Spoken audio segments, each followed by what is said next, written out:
So we already have the first 3 steps of our character walking. I guess you know how you can continue that. But I bet in most cases you'd like to save your efforts and create a looped walk cycle. So let's take a look at how to do that. Obviously, we need to loop the interval from frame 0 to 32.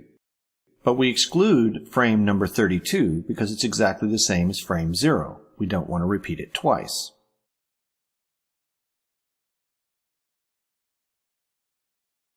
So we need to make our character walk in place. This is the position of the front leg.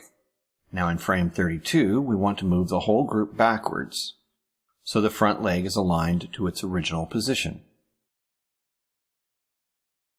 Oops, the circle marker is in the same group with the character. Let's create one outside of it.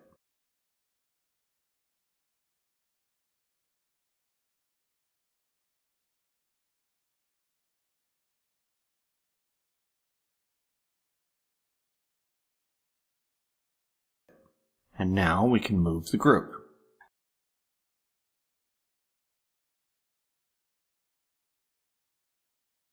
Notice that because of the keyframes, we have an extra waypoint here,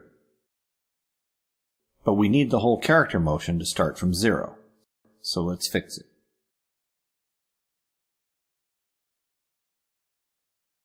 And this last waypoint can be removed. Done. Now our guy walks in place until frame 32. And we don't care what happens after that because we're going to add a time loop layer now. But first, we need to understand filter layers. Usually, layers are used to display something in the working area. A circle, a rectangle, bitmap artwork, etc. But in Synfig, there are special layers that can change the look or behavior of underlying layers. These are called filter layers. Let me demonstrate with an example. Create 2 circles, a blue one and a red one.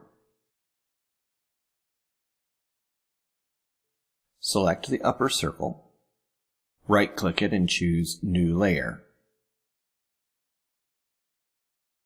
Let's choose the Blur filter layer. Surprise, everything is blurred. We can adjust the blur amount in the Parameters menu or right in the canvas by moving this dot.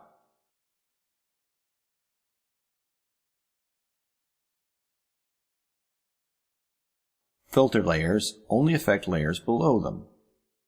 If we move the blur layer down, then only the red circle will be blurred.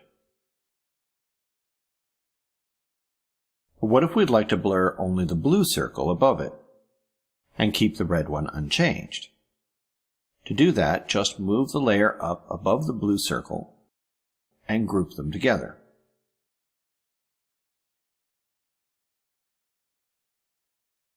So you see filters affect only the layers in the same group. In the New Layer menu, we have a lot of filter layers, many different distortions and other interesting effects. Right now, though, we need a time loop layer. This layer takes a fragment of animation from the layers below and continuously repeats it. Let's get back to our character. Turn the animation mode off. Now add a time loop layer.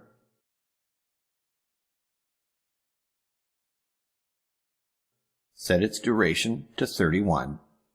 As you probably remember, we don't need to include frame 32. Now all's ready and we have an endless walk cycle.